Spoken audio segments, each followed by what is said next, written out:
I'm from CRIES organization, one of the partners of this project. And here we are together with the other three partners. Solidarius, which is the leader of the project from Italy. We have Chiara, Suana, Nora with us. We have UFISC colleagues and from RIPES Europe. As you know, we are in the context of Erasmus project, Looking Up. And in the last months, we organized a similar training session, which were developed by the partners, Solidaris and UFISC. And each partners had a thematic, a topic presented together with other guests and experts. Solidarius discussed about social solidarity, economy, and community development. UFISC discussed about the role of alternative cultural plays in supporting participatory and ecological transition. So if you have people which don't participate in the previous meeting, we encourage you to register on the Moodle platform, where you can find all the materials shared by the partners and all the webinar which are registered every time. So if you are interested about the thematic. For CRIES, from different reasons, we selected to discuss about a very special topic for us, urban-rural relationship through food and short supply chain. And in order to address this thematic, we collaborate with another two local organization from Romania. It's ASAT network. It's a Romanian network to promote community-supported agriculture, and a social enterprise, Reciproc. It's a coffee shop which promotes short food supply chain. So from Romania, we have colleagues from ASAT. We have Marius, Iosif, Brândușa, and Sergiu from Reciproc. In the next session, they will give the inputs and participate in our discussion. Just I wanted to underline that and to be aware about the context in which we address our thematic. So we like to present some dimension that we will have in mind in the next three sessions. It's climate crisis and food production, because it's a directional relationship. It's war and food production and distribution, and how the war and different conflict in different parts of the world affect the food system and have impact of migrations and all the impact that we can recognize. We have the thematic of inequality in food access, and as you know, and I'm sure, it's the increasing of far-right movement all over the world. And you know that our thematic of food production and food short supply chain, it's used sometimes in different contexts in order to justify economic protectionism, exclusion policies, and xenophobic ideologies. And in our thematics and in our next meeting, we try to have in mind all these dimensions and the context and the world in which you are living, in fact. So we have three meetings. We start today with a very, very difficult thematic and very difficult to approach in 1 hour and 30 minutes. It's the global food system and its impact.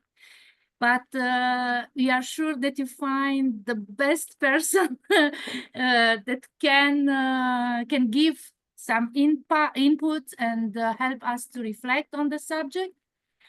Next week we'll discuss about short food supply chains, different models, the positive impact of short food supply chain.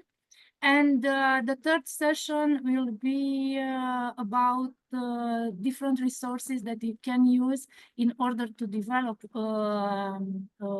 food supply chains. And we'll talk about the role of organization to support producers in order to develop this kind of models, the role of cultural sector and educational sector in order to create awareness and community engagement, and also the role of public authorities. So this is the context. This is our proposal on the table. And before to ask Giorgio to give the first input of this evening, I like to ask you to answer to a very short question. I will present here in the chat. Should use Padlet. So it's a question about a citizen approach. Have you ever boycotted a food products for ethical or political reason? And if yes, please give us an example. So for 2 minutes, I'd like to have this kind of reflection, each of us, and please share on the screen some examples with us. And Giorgio, if you want, you can prepare the presentation to share. Okay, yes. The time. It's very easy, but I wait to share the screen when you finish, because if not, it's not so kind with you. Thank you.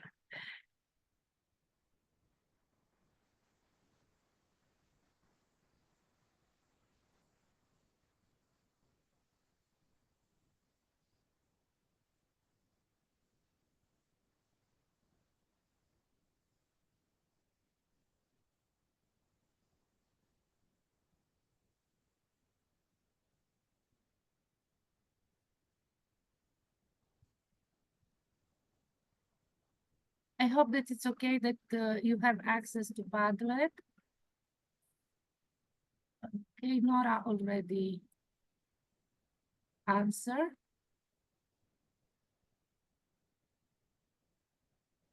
So we have the first answers.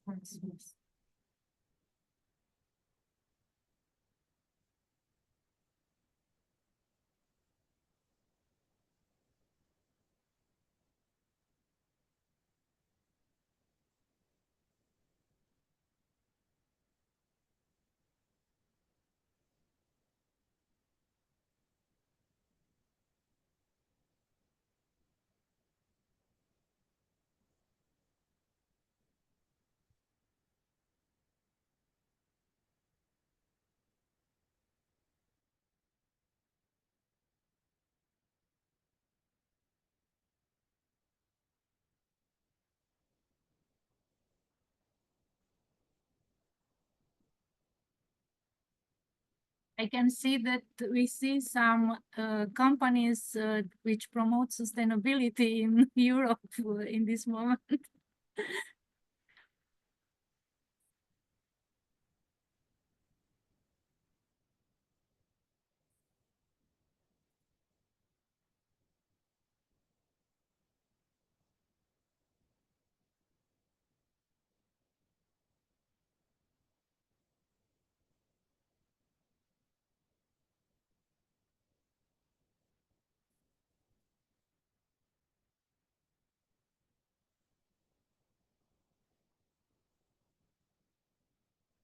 At the end, we'll have a little time to discuss about the answer, but we already see even some name and different reasons. And I think it's good to have an imaging. And for the moment, I think that we can stop here. If you have other ideas, you can register later. So I will stop here the screen and I'll give the floor to Giorgio.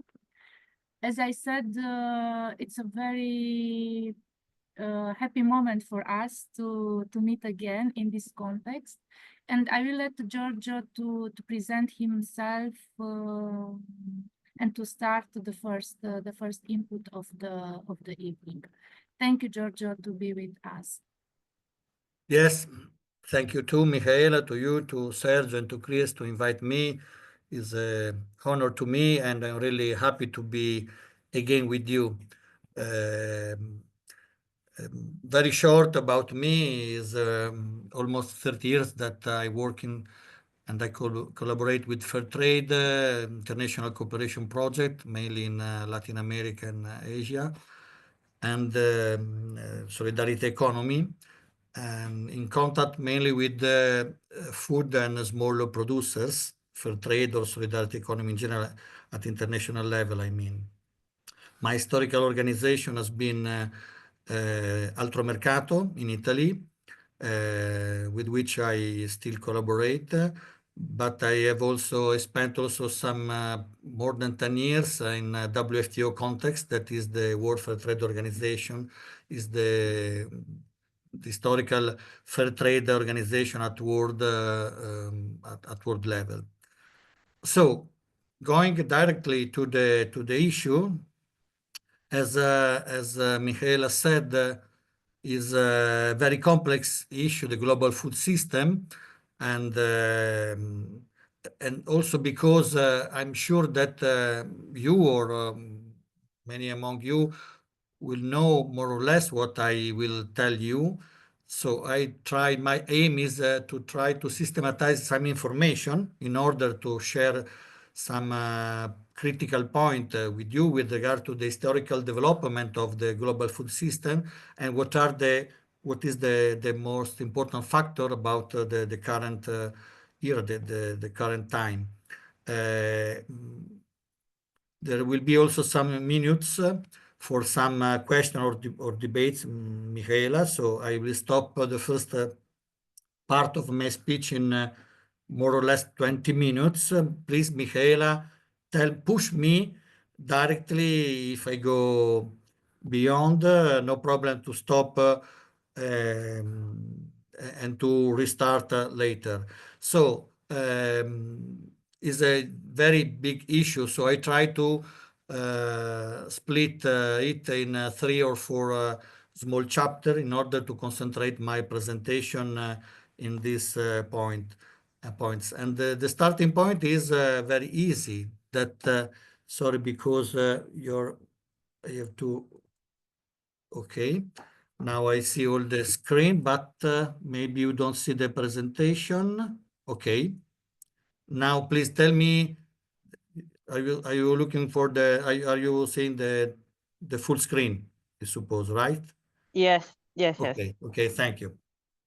So my starting point is very easy from my point of view, maybe also from your point of view, that is free market is a legend. This is maybe a very general statement, but if you think about that, we are living in an era, at least till the Mr. Trump arrival, in which neoliberalism is still the kingmaker of the economy, is the sovereign of the market. For me, it's very important to underline that this is my first step to think about the geopolitical power of global food that has been shaped mainly by power relation. No free market, no freedom, but context of great inequalities, military and economical inequalities between, general saying, North and South. And so the video that I propose to see you is just an example about the final result of the power relation in the market. It's a 1.5 minutes, then we come back directly. Please, Nora, you can go with the video. Thank you.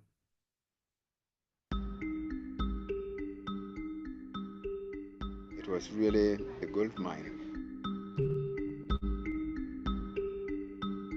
I remember when I was younger in Binduri, where I come from, my father and his brothers and other farmers in the community there's a small irrigation scheme.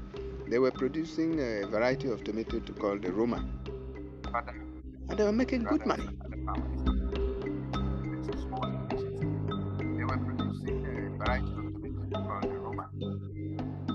The factories are not in operation now, and that is because of imported canned tomato, which is far cheaper than what the farmers produce. Farmers are left out there. They have to compete with the big importers who bring in cheap canned tomato from Europe. They just allowed a free flow of tomato from European countries. So there's so much canned tomato in the market, such that prices are far lower than fresh tomato. So much importation of subsidized tomato is killing the tomato industry in Ghana.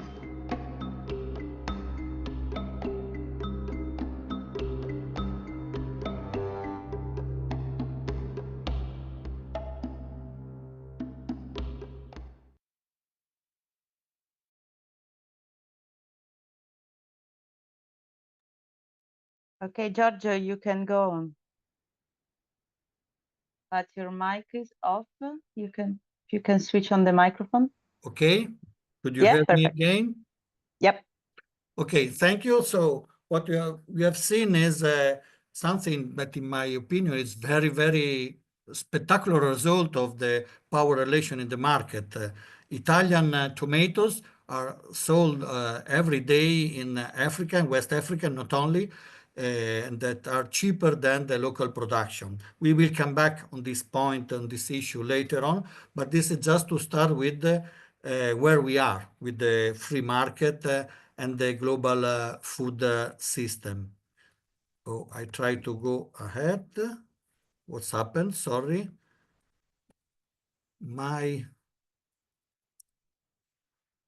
Sorry, but I'm not able to. Okay.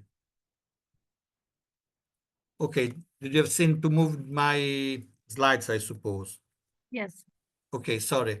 This happened in Ghana, what we have seen in the video, but it's not by accident, it's because for very easy and historical reason, Western countries, European Union, United States, have heavily subsidized their agricultural production till 2015, to increase their export, and they succeed to do it. But at the same time, southern countries have been pushed to cancel or reduce their tax and tariff to import food products from abroad, exactly the opposite that is happening now. And what you have seen in the video, that is part of a very important, interesting research made by European journalists, is the final result. But how did it all start?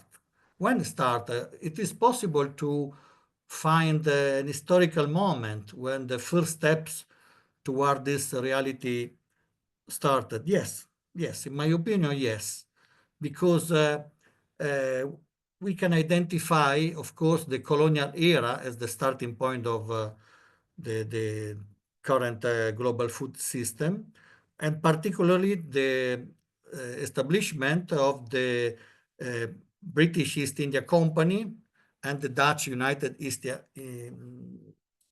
India Company, the early 17th century. Yes, because these two companies that have been active for more or less 2 centuries, more the British one, they are what we would call now multinational or transnational. So mega economic actors able to influence the world economic and the food system. Oh, sorry. I'm sorry. At global level, if you look at the two maps, you can see in the left side, in the right side, the British trading routes, in the left side, the Dutch trading rules. They operate in order to control to occupy lands and mainly harbors or the coast in Asia and Caribbean area mainly, to solely extract spicy and food and raw material from there, to elaborate and to work it or to sell it in Europe, in Holland or in United Kingdom, British at that time. This, in my opinion, not only mine, of course, is the starting point of the current global food system that step by step shaped the reality of the majority of the southern countries' economic and social system. This is I have to change some icon, okay? This is the beginning of the global food system because under colonial rule, Africa, Latin America, Asia, lands were really developed, exploited to grow crops for export. And it's not a detail using forced labor or slavery, no, as we know. This is not something that is part of the history. This is the pillar with which, above which has been built the current economical system and the relation between North and South, the economic and social relation between North and South in majority of Latin America, Asia, and Africa. We can speak about one particular case, but that is one among many others, the sugar, no? That is also shocking because for us to live without sugar is not possible, no? This is more or less a joke, but it's also true. No, sugar is part of our daily daily activities, daily food is everywhere. Sugar is everywhere. But till a few centuries ago, it was a rarity, a luxury asset, really. And till 1 century after the American conquest by Spanish shipment, sugarcane was before was exploited in India, came from India, then has been exported in the Antilles and then in Latin America, and in more or less one and a half century became a sort of monopoly, a monocultivar in monoculture in majority of the Central and South America countries, and also became essential in the European diet. I suppose that our sons, they completely ignore this information, this basic issue. I underline this point because when we speak about the global food system, there is a huge ignorance about from what are the roots, from where it came from, no? And is really not so known that all colonized countries during the 16th, 17th, 18th century has been not completely, sorry, but covered by Portuguese, Spanish, French, or British colonial system with sugar, and not only, of course, tea, and then now soy or cattle, lot of raw materials, as we know. For instance, in half of the 19th century, the British Empire, they owned more than 2 billions of hectares of sugarcane, all abroad. No one in the British Island. More than 2 billions of hectares of sugarcane in Latin America, sorry, mainly in Caribbean and Asia. And this is exactly what shaped the food landscape in their countries. It is important to underline that this is not part of the history. It is part of the current economical system. Vast areas of the global south still now are dedicated, as you know, I know very well that you know it, but it's important to put on the explication, to put it when we explain, when we try to understand about the global food system,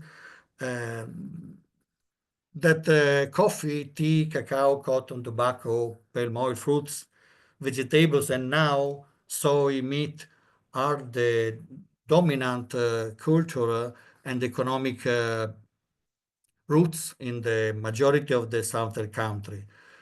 And of course, this action, this historical action that is still alive, disrupted the local food system, making local economies dependent by global market price. Today, this is official statistic by UNCTAD, the United Nations Conference on Trade and Development. Around 80% of the world food trade is a consequence of historical colonialism. I put here some links if someone wants to learn more about it, to go in depth, because we are talking about what is alive now, is not part of the past, is part of the current present economical and social system. And so think about if your economy security or planning of your state, of a country, can count on revenues that are dependent by the fluctuation, the large variation of the raw material international price. That is exactly what's happening now. This is again a statement from 6 years ago, 5-6 years ago, from the UNCTAD, United Nations Conference on Trade and Development. Heavy dependence of commodities make these countries vulnerable to shocks and price fluctuation. Of course, but this is not for just some marginal nation. This is part of the majority of the southern country. You can see on this map in the deep red what are the countries that depend for more of 80% of their revenue from raw material export. So full dependent by the fluctuation of the international market. That, as I said at the beginning, is not free, is controlled. But then something new happened. And try to go faster.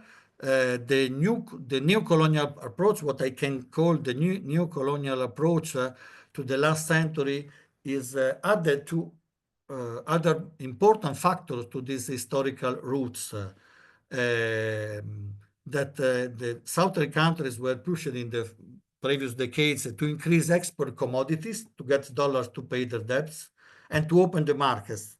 And at the same time, European Union, the United States, subsidize strongly to export food produced abroad. And this is exactly the reason why Italian tomatoes and Chinese tomatoes are sold today in Ghana, as we have said in the previous movie. We can give another example about Africa, because in the 70s, 80s, the World Bank International Monetary Fund pushed southern countries to increase export crops to pay their debts.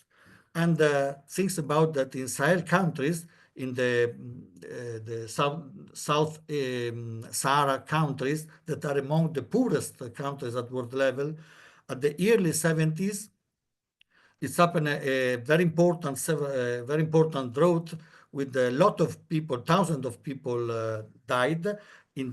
Exactly in the same years, the agricultural export from the Sahel countries boomed, no? And at the same time, the land devoted to food grain production declined significantly. This again is not about free market; it's about the push from the power to open the market and to work to set up their economy, to export raw material to pay the debts. This I show you in very short way. Then the slides are available to you, so you can go inside and to dedicate the time that you want. In 10 years, the European Union exports to the West Africa states, they became the double. In that time, Oxfam, the most important and world NGO, asked strongly, repeatedly, to stop with the dumping in order to avoid the destruction of the livelihoods in Africa and in developing the regions. You can see in the right column, the blue column, how many millions of euro the countries Burkina Faso, Benin, Mali, they lose at that time because of the United States cotton subsidies. No, it's not so common to know that 25,000 American cotton farmers receive more in subsidy than the entire gross domestic product of Burkina Faso, with where 2 million people depends on by cotton production. Really scandal, a huge industries that I remember very well 20 years ago when Fairtrade and other NGOs fight against the World Trade Organization in order to denounce this full injustice. No?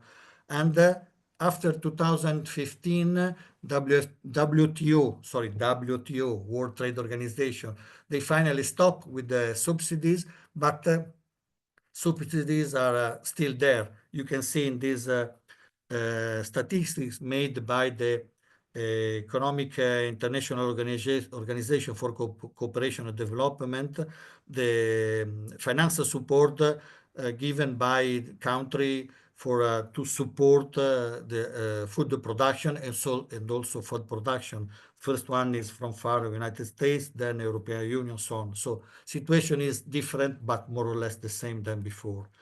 And so we come back to the Ghana case. Situation where not only tomato, but also the poultry industry has been ruined, the local one, the Ghana one, I mean, by the European Union export of poultry meat for exactly the same reason.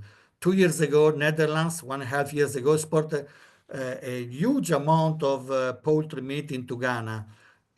10 years ago, Ghanaians produces more than 80% of their chicken meats. Now is less than 5%. Again, no free market, only power relation and political decision. Then I stop in 2 minutes. The last point of this part is about another important factor of that is relevant to set up the current global food system. It's about the concentration of power. That is really huge when we talk about agrochemical. 70% of the seed or agrochemical industry are in the hands of 3 only company. One of it, and mainly 2, they own all the supply chain from seeds to retails, Bayer and Monsanto. And this is also another huge factor that have a tremendous impact in the North and South relation when we speak about agriculture and food, of course. Oligopoly is not a free or fair market, of course, and there are also other 4 companies, trade companies, that own more the market share, more of 70% of the market share of the transport and process of raw material. 3 of them are from United States. The last one, LDC, is from UK. So it's always Anglo-Saxon power are we talking about. More than 70% of the market share. It's not possible to compete with them, of course. And so are we really free to choose in this situation where 12 companies are owning, or they own more than 500 consumer brands? 12 mega multinational are controlling 70% of the world food choice. This came from the Zurich Polytechnic Statistic Research, not from Fairtrade information. The 10 top large retailers control more than 50% of the world food sales, maybe today more, because this is a research made some years ago. 5 European food chains control 50% of the food retail markets. In UK, for them, the four biggest control 75 of the food sales. So what I mean is that this unfair situation, this power relation are affecting not only the southern countries and of food producers, but also the consumer daily life. This is also important to me for the second part of my speech. And the last trend is the last slide for the moment is about the vertical integration. This is the Cargill example. They directly own or control through contract the supply chain about agrochemical products from the field to the consumers. This is another way to get a huge power in order to influence not only producers and consumers, but also the politics. Okay, this is my first part, and I stop. Sorry, Michele, if I take maybe 2 minutes more. But we are in time, Giorgio. Thank you for this first input. And we discussed to have now almost 10 minutes maybe to take questions from you. So if you want to present directly the question or to write in the chat, please do it question for Giorgio for this first part of intervention.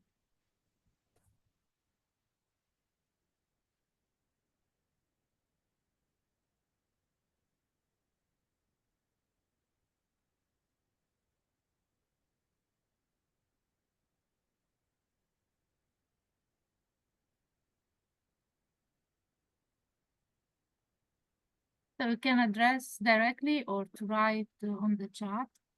I don't see the chat, but I can stop to Yes, share my maybe you screen. can Okay. screening. So thank you, Giorgio, for this presentation. Maybe I could make an general, I don't know,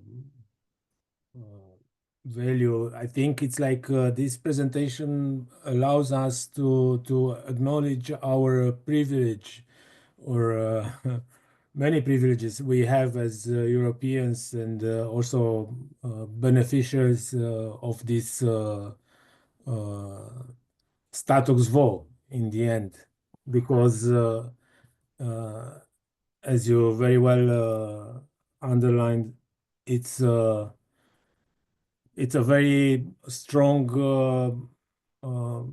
food system based on centuries of history of economic exchange, but also of invasions and wars. And in the Yeah. end, this could be also very difficult for us as citizens to perceive as being changeable, reversible. And I was thinking because I read about EU, how much it depends on importing these materials, raw materials, and exporting then goods based on these raw materials produced abroad, and exporting with a value much higher, and keeping also European economy developed and European citizens satisfied in terms of labor and revenues, and also access to healthy, good food. But I was thinking if it's how can we advocate for a change in this in these conditions? You know, it's very difficult to to say to now to people from EU and North America, okay, guys, let's rethink. and maybe Yeah. Okay, so I try. Thanks for the question. That is not only a question; it's a historical challenge. No, that is also part of my last part of my speech today. No, that is about and what we can do. I mean, we people that are present now today, or in general the citizens. No, so there is no one answer. There is a debate. There is a vision. No, because as you very well know, Sergio, there is no a button that we can push to change the situation. And in my opinion, situation now is worse than before. Is worse under the political point of view, because it's worse because the war is worse because our European money. Let me say something related to the to what's happened day by day today, no? Because is something is happening. Our European money of our European citizens will be used to rearm us instead to rebalance the power, the relation, and so on. I know that this seems to be rhetorics, no, something that just basic words, but is the last news, no? So situation is worse than before. What we can do is what we are already partly doing. Give to try to find the balance between the local and the global. Local is very important now.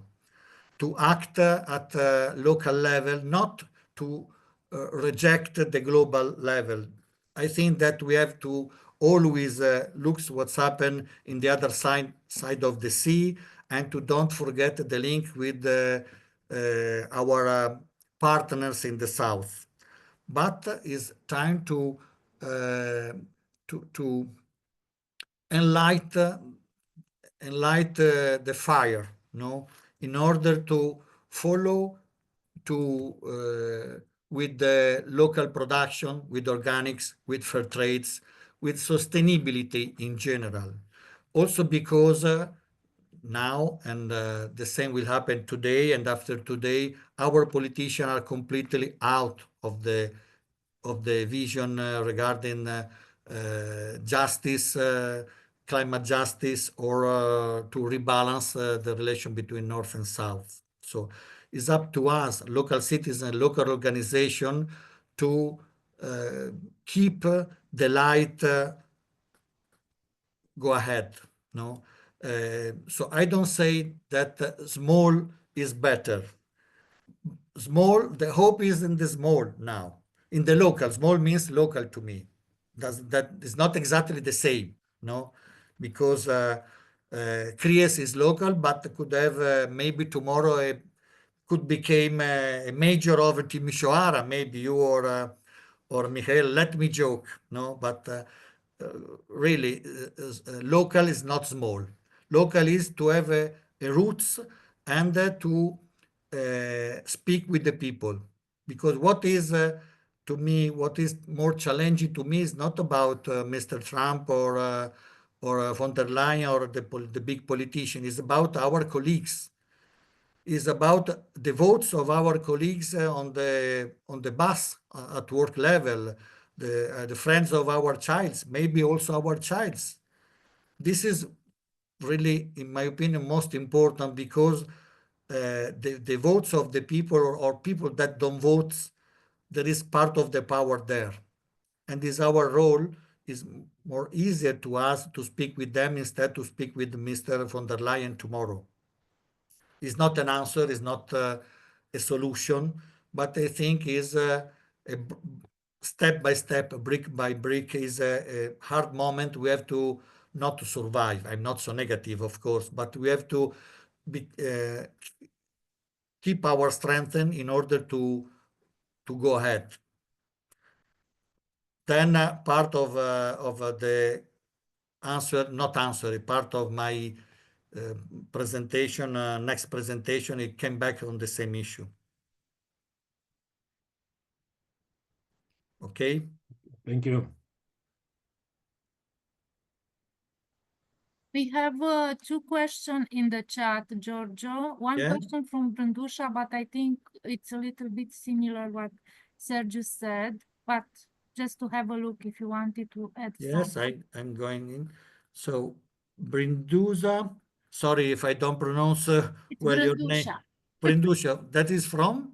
from Romania, from Romania, Asad. okay. Brindusha, where do you see intervention points and by what actor to bring fairness to the global food system? Is it still possible to make it more fair?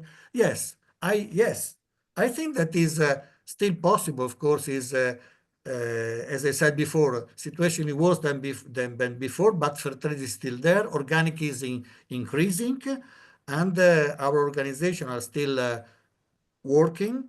And so I came back to the previous answer, no, if I can say.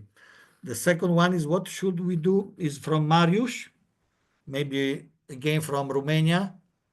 Okay. Yes, thank you. Happy to meet you, Marius. What should we do in order to ban from the market big seeds corporation? Do you think that is possible in time? Boycott.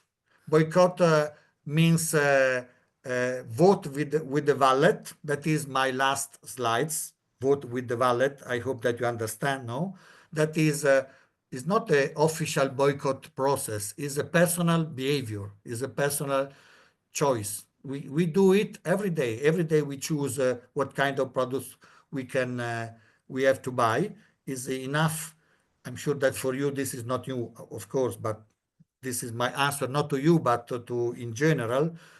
If we go in the back of the products, we can understand if we can buy or not that product. That is, but the challenge is that if we talk about seed corporation, they control almost everything, starting from the politician, starting from the parliament. They have a huge influence. So I come back also to the previous answer. We have to keep our organization working in order to have our small but concrete advocacy power. Not that we still have, no, also in Brussels now. But I don't see any possible answer that advocacy at political level, customer education, that is very, very, very important. Customer education, that is an empty market. No one is doing it. Sorry, Chris, and you are doing it every day with Asata, I know very well. But talking about institution is completely forgotten field. No one is making customers education. That means that the agrochemical, they are educating us through advertisement, through all kind of information, sometimes true, sometimes fakes, no? Sometimes through universities, unfortunately. Exactly. Yeah. Sometimes through research, funding research and so on. So it's not easy, but is what we can do concretely every day. And not only, of course, with regard to seed corporation, this is in general. Part of my second part of the speech is dedicated to it, to this issue. So Michaela, I don't see others questions, but up to you. I think that if you want to stay in time, I propose to go to the next input, Giorgio. We skip the quiz, but I think will not be a problem. Up to you. Yes, I yes, because I think it's important to have also at the end sometimes to discuss, having in mind that free market is a legend, and Yeah. You promote the hope that it's some change is still possible. So please, Giorgio, you can go to the second part of intervention, and in the time I invited to see the comments from Francesca. She sent us a suggestion about a project managed by Municipality of Florence. educating customers with public funding. I think it's a good example to save and to consult. Okay, good, thanks. So I will start with the slides, right? Yes, thank you, Giorgio. Do you see my screen? Yes. Okay. So the next point is about climate change, not because is fashion to speak about climate change or climate crisis, because we are already there in the climate crisis, but because this is another very, very important and recent factor that have a huge impact already and more in the future on the global food system. And also because for us, for the people that is present today, I suppose that is really very, very important. It doesn't work to go inside why climate change is affecting agriculture and food production. Of course, just some two maps, two picture are very clear about what could happen in the next decades. This is a map that show the impact about the agriculture, the fertility of the lands of the earth. If at the end of the century the climate will increase of 4 degrees, that is not what we want, but is still unfortunately possible. This is the negative, the more negative scenario, but unfortunately possible. You can see the yellow land are the lands with that include also Italy, unfortunately part of Romania, maybe not Timișoara, but let me joke a little, even if it's not a joke. The majority of the lands that are now growing crops and foods are will be no more able to do it. Situation will really became dramatic. Also because these are the official statistics made by the World Bank and the United Nations about the migrants created by the climate change, the great displacer. Climate change as the great displacer. These are official statistics, no? Related to 2015. It means 25 years tomorrow. Our sons, and maybe, not maybe, sorry, I hope also us, you for sure, will be alive during this scenario. No, they planned 170 million people displaced by only for climate change impact, only for this, not considering war, human rights, and so on. And this is what we have in front. Is the World Bank, is not WFTO, is not Fairtrade, is not CRIES that are elaborating this kind of statistics that are always the same, no, and always increasing, no, and the majority of them came from Africa. That is exactly what's happened now, but more and more and more. And so, as we know, we are facing this scenario that is very clear on the desk of the politicians. They don't ignore it. It's not by accident that are building walls and arms around our borders, unfortunately. But the wave, it will be big, and I'm not so positive with regard to the impact of this scenario related to the relation to North and South. But this is what we have in front of us. This is another map that is oldest, but still confirmed by the international institution that show the decrease, the impact of the climate change of the food production by 2000, at the end of the 21st century, there will be a decrease of 50% of the food production in Asia with regard to maize or rice compared to the 1990. By 2013, 38 million more people in Asian Pacific region could be pushed into hunger because climate change impact on food production.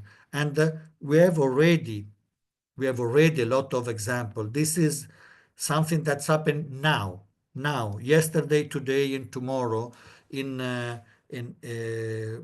West Africa. That is the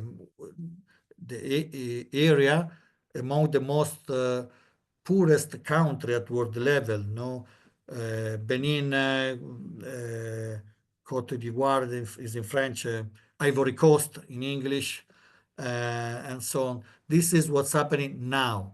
Is a huge crisis that we are also affected as customers because we have seen every day the chocolate price increase. Not that is created directly by the climate crisis in Africa, because rainfall in West Africa was more than the double in the previous 30 years. This is in the area where 70% of the world cocoa is produced. And this this double rain create a cut of the production, delaying harvest, and finally favoring the development of the cocoa virus that started in Ghana, and only in Ghana affected more than 250 million plants. This is a disaster, a huge disaster. But in my experience, I have seen to speak about this issue only with regard to the chocolate price. So only from the point of view of the Italian customers, at least in Italy. But the reality is what's happened now is affecting 6 million of people that in that area are involved in cocoa production. 90% of them, they are small farmers, not exceeding 5 or 6 hectares in the area of the world that where there are the most poorest country at world level, no, with the impact with the 50 millions of people, consider also the family of the producers and workers and so on. This is the cocoa crisis, directly created from the climate crisis. This is just the beginning. And this is part of the current and the future global food system. This is the impact. But as we know, and I'm sorry to be so negative, as we know, in the previous days, United States refused, they stopped to collaborate with the Sustainable Development Goals program of the United Nations. So this is where we are, unfortunately. And we what? Sorry. So I came back to the question that you, Sergio, and also Ribiana, sorry, you asked to me before. And we what? If this is the scenario, what we can do? So this is also personal. So this is my opinion. It's not scientific. Is also depending of the point of view of the personal experience. To me, for instance, the power of consumers is always important, is really important, and not only on the thinking about what we dream for the future. Consider what's happened today, and also most important, also very important, is about advocacy and politics. Yes, this is my personal opinion. Even if it's very hard in this period, I mean today, I think that we as single person, we as we can say practitioners, NGO people, militants, manager of NGOs, we have to don't stop. This is my opinion, to look to the politics, to look to the advocacy, to look to the institution in order to make visible our opinion, our voice. So, and to give to you a very basic example, but in my opinion, positive, I present here the very recent recommendation from the European Union for the European Union institutional cycle 24-29, document from Oxfam that is from December 2024, so 3 months ago. Don't stop to invest in advocacy and to have the public institution as a target. Is our right, and is also a way to try to maybe today to reduce the negative impact of their decision and tomorrow to increase the positive side of the politician issue. Also because behind this institution there are our poor producers, the small producer in Romania, in Italy, there are the migrants, there are the fair trade producers. So it's our role, it's our duty to don't stop to invest in advocacy. And there are a lot of examples starting from Oxfam, but not only, of course, a lot of NGOs at world level that give us tools and information and contents to promote against or versus public institutions.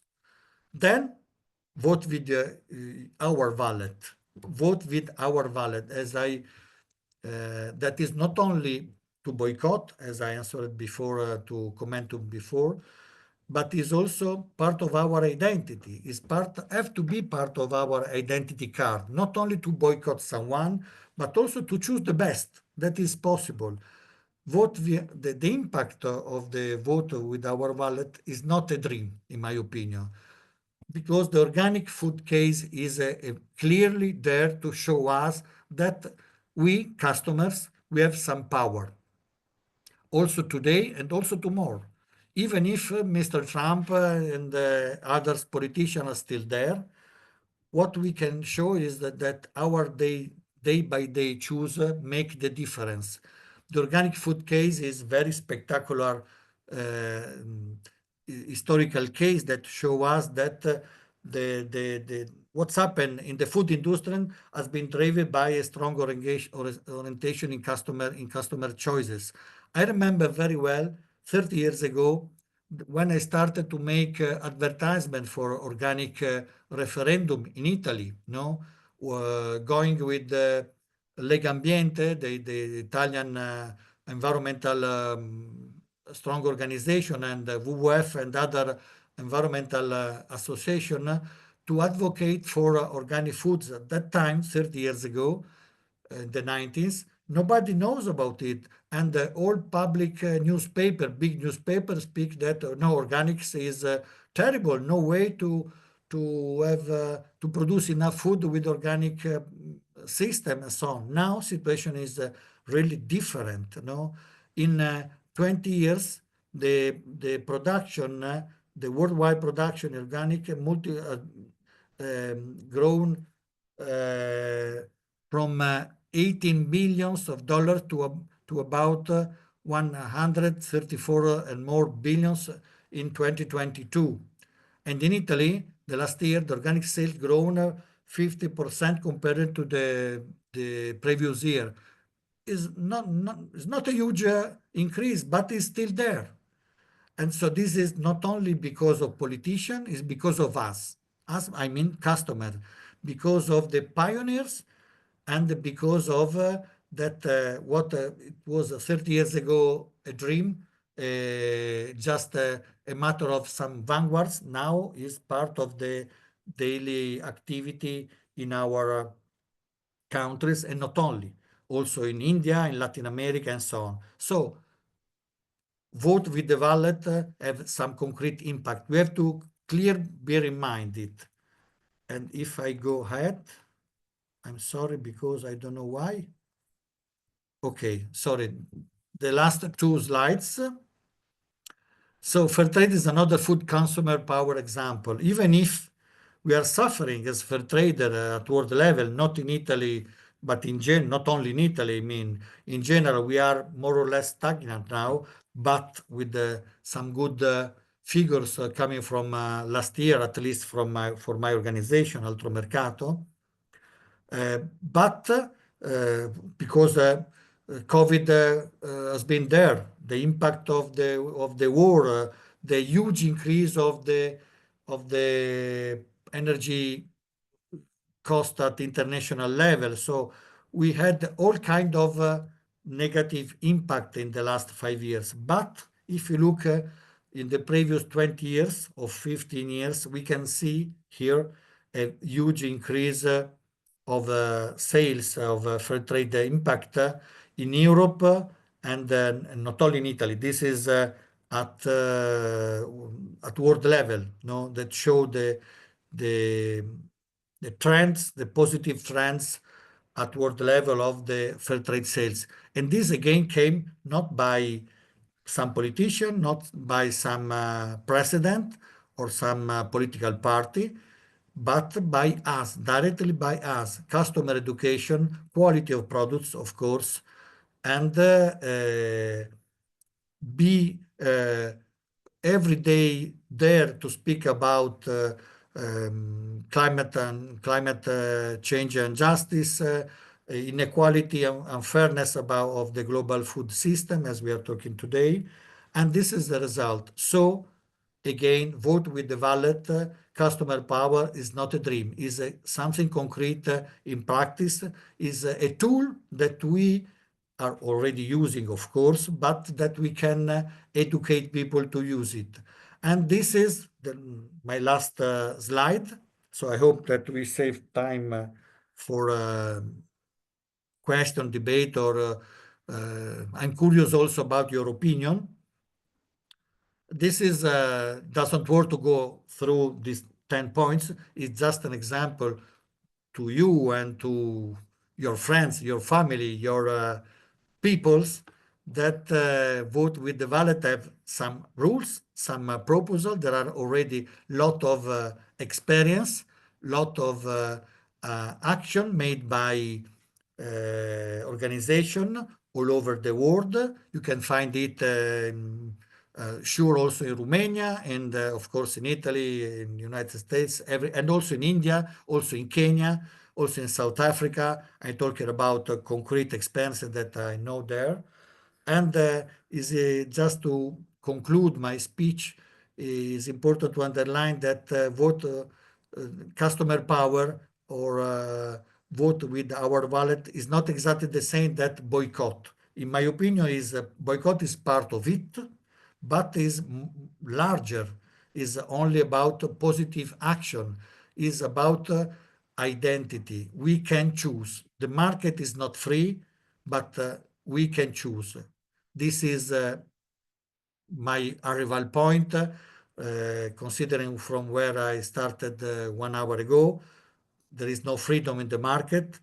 Vice versa, there is only power control, but at personal level, we are still free to choose, to decide. And I think that this is a strong message that we can convey to our citizens and mainly to the young people, Their sensibility is different than sensibility that I had when I started to be interested on this issue, but is really important, is really positive, is a open field that we have to fertilize, and they also are to fertilize it by themselves.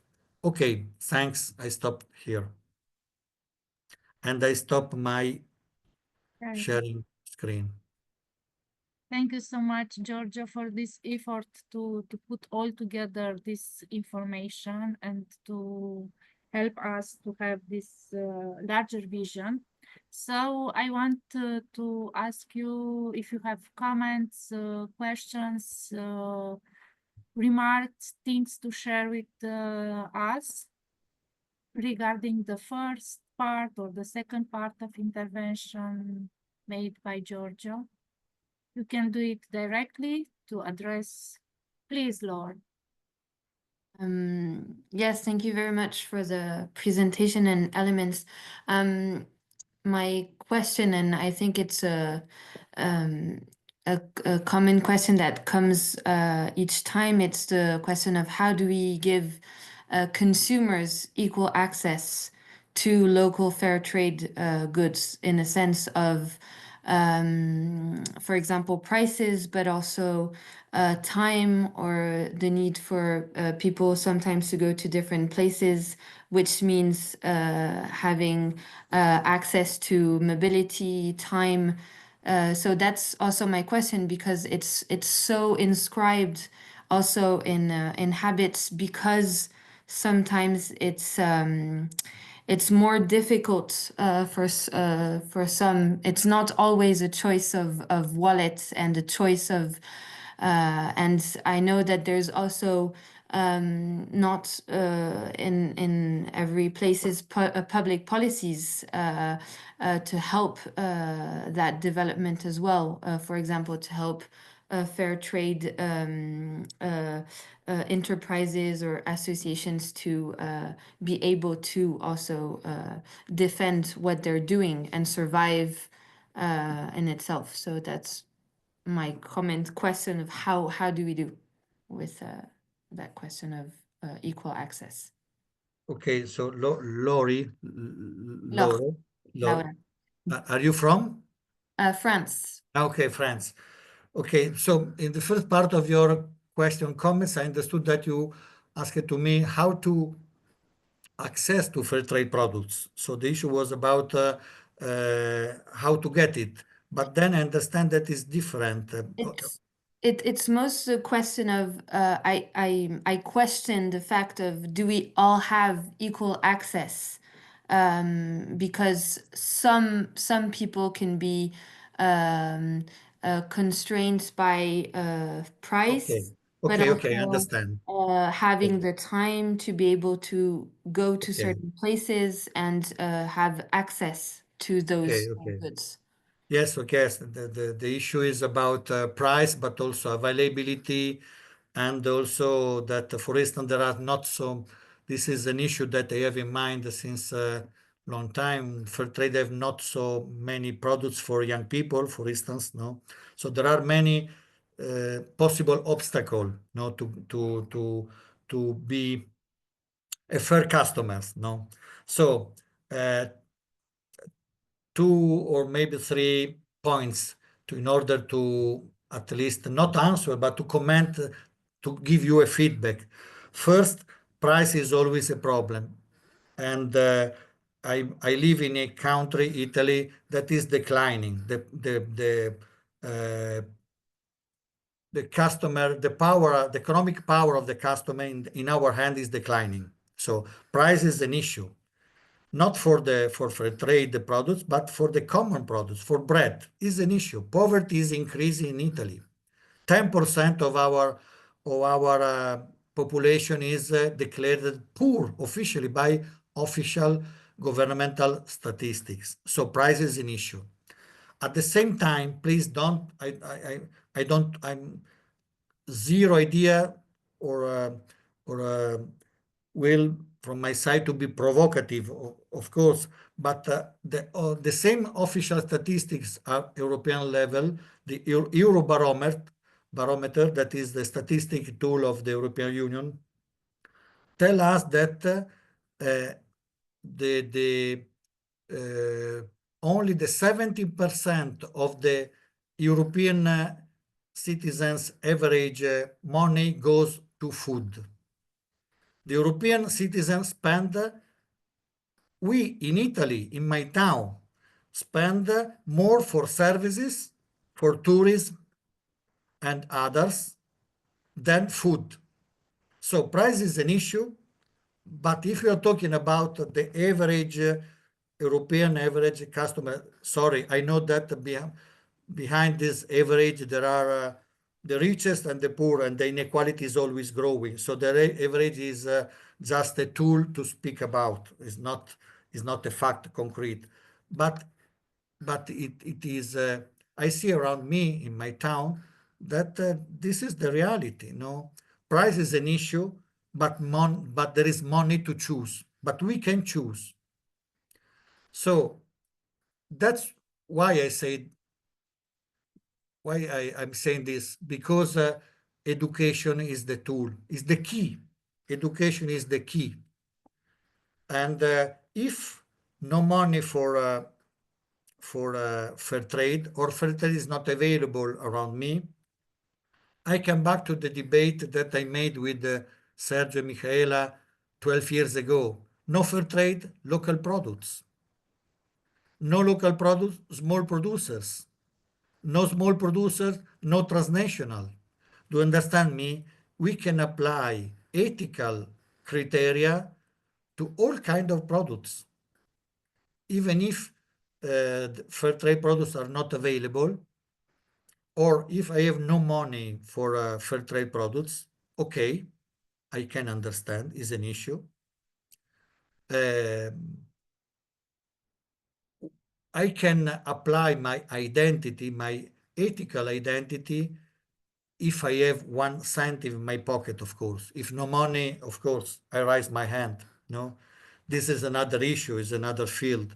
But if I have some money in my pocket, I think that is an added value for also poor people to could say, I look, I apply my identity to what I'm buying every day, or once a week, or once a month. Because same criteria that we are using for fair trade are the same for local production, for small production. As you very well know, in French, because it's full of, I don't remember how you call the solidarity purchasing group, as we call it in Italy. You have a lot, no?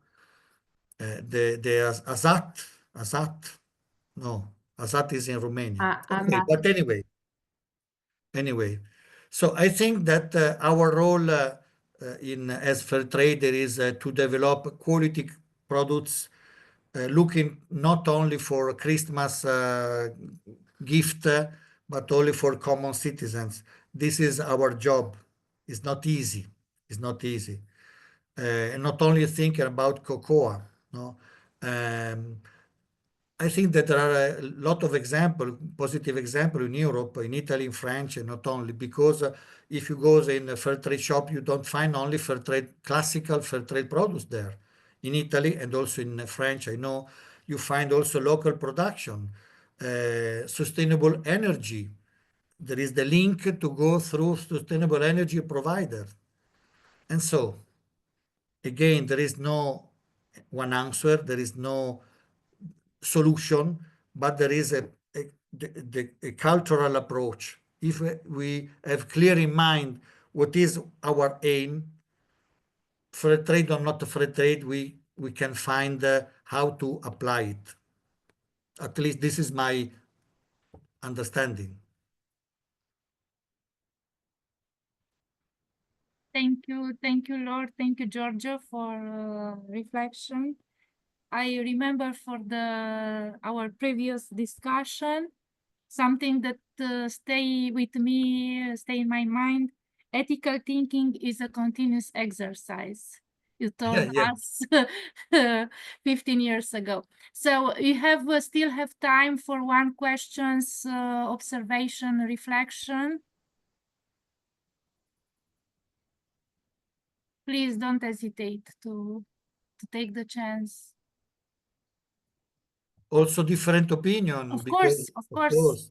Because I'm fully aware that is, I ask for your understanding, because it's not easy to balance the negativity of the reality that we are facing every day, and to balance it with to be positive, not because we want to be, but because we are, and because we have to play our role in front of our partner.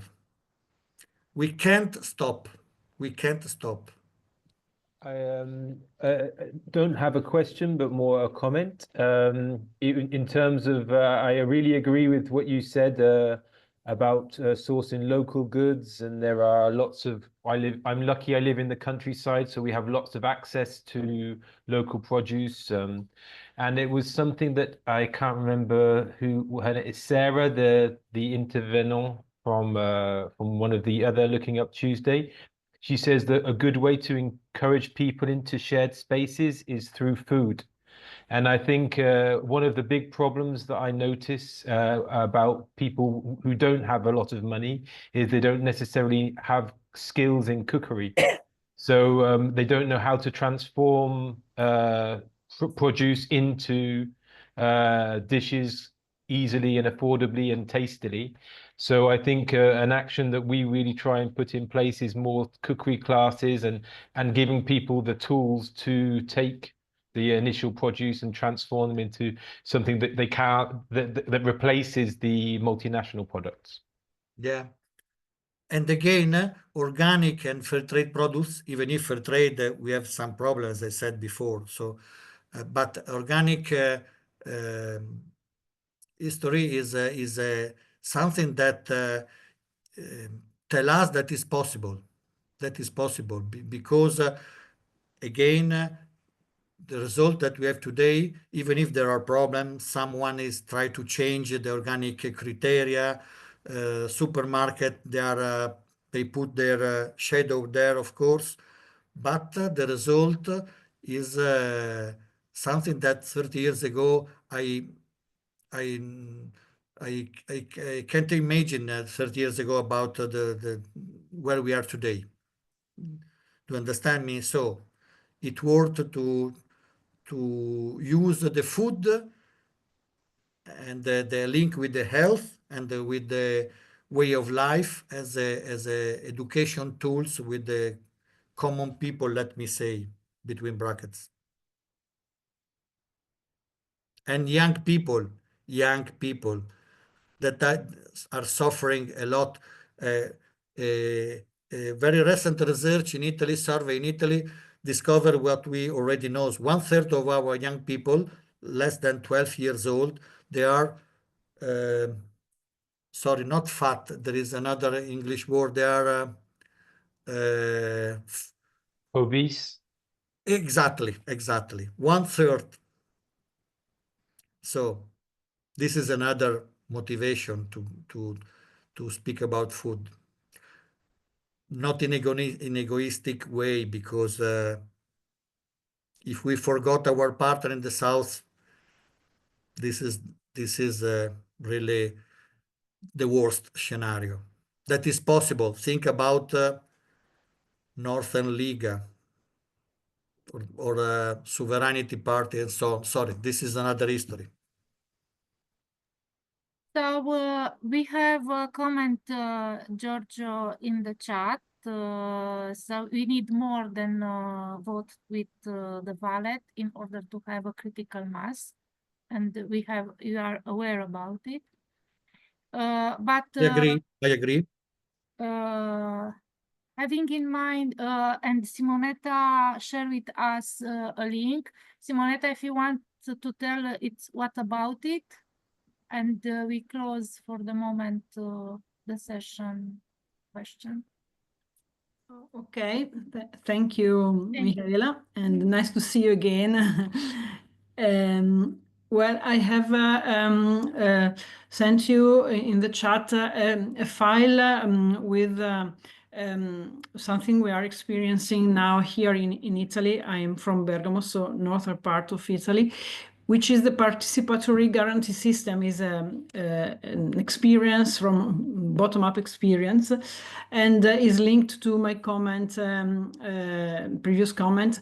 The problem is that we are trying since, we started here where I live more than 20 years ago with critical consumerism, best good practices and buying locally, farmer markets and so on and so on.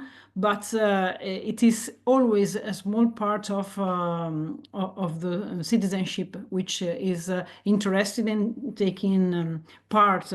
So now we're trying also with this participatory guarantee system. In the file you can read approximately what it's about, and we are trying to involve more and more farmers, small farmers, and also we are trying to involve let institution take part of this process, this different process. But what is lacking maybe is the action under the political point of view. I think that also many young people now are trying to move Extinction Rebellion and so on, this kind of movements. And if we, in my opinion, if we don't join with them, with the other people who are doing things different from our things, so we are buying locally, buying from small farmers and so on, and they are trying to protest. So maybe the two things together can lead to a better action, which is maybe more efficient, more which help us to reach the critical mass. I don't know if it is a good way to, but if we are trying to go on with our best practices and that is not, I think it is now clear it is not possible to reach everyone and to let everyone be part of these good practices. So we have to find another way, join with others, making things different, doing something under a political point of view. I don't know, the ways are different, but we have to join. Yeah. May I? Yes, make please. Thank you, Simonetta. Yes, Simonetta, yes, I fully agree with you. I spoke about here mainly with the vote with the wallet or customer education because we're talking about food system. But I agree with you, of course. There is no critical mass, is not visible on the street. This is the weak side of the vote with your wallet, or is not easy to organize it. No. Yes, I fully agree. That's why I spoke also about advocacy. That's why also I include the advocacy. That is a very general action, depends of what we are talking about. But of course, we can't only work with educating single person by person, of course. And if we talk about critical mass, so to get impact, not only with regard to fair trade or food system, but in general, with regard to the, for instance, climate change or peace, for instance, no? There is only one solution today: networks. To don't believe to be the best, to don't believe that our idea is the most important, starting from fair trade. No, the fair trade is important, but it's not the solution. Solution is the movement. So to be very short, I fully agree. Join. Destroyed barrier also among our movement, that we have it, not me, you, or but there are how many times we underline the difference instead of the what is uniting ourselves. No, so to join, to be part of the same fight, because it's part of the same. Climate change is exactly our problem. That fair trade and is more modern, we can say today, is more attractive with regard to young people. So we have to be there, of course, and not only. So networks, links. And thank you, all of you for contribution, attention, pension. If it's still possible to have few minutes to fulfill our feedback questionnaire. And I would like to ask Chiara if she wants to present very quickly the political rubric of... Yes, thank you. I just sending the mail, the link in the chat with our policy rubric. We are collecting in a Padlet all the information regarding policies, funding programs, and also resources that you want to share with us. And at the end of the project in September, we are preparing a toolkit with all this information, and we will come back to you with a tool with also this resources.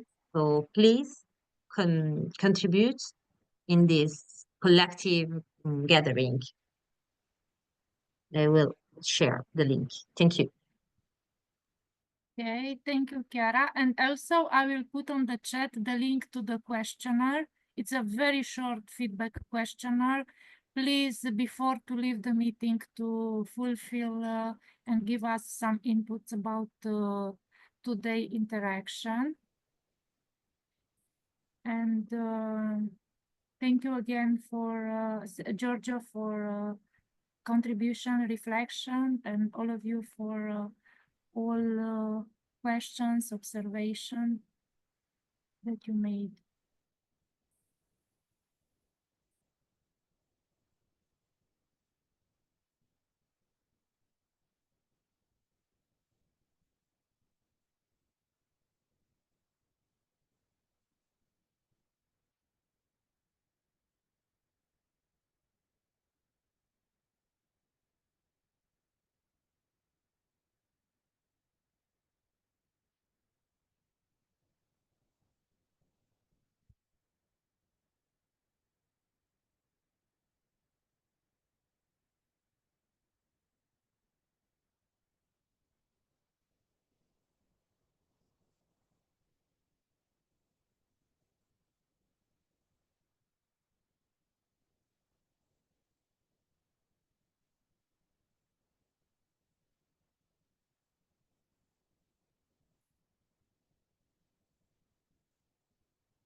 So we have 14 questionnaires already fulfilled. Thank you for this. Sorry that you are in late with 8 minutes, but thank you again for your participation. See you next Tuesday at the same hour with our next session. Thank you all. Have a good evening. Thank you so very much. much. Thank you, everyone. Thank you. Bye. And nice to Bye meet bye. you. Yeah, Thank you. Nice to meet you, Giorgio. Thank you very much. Thank you too. Thank you.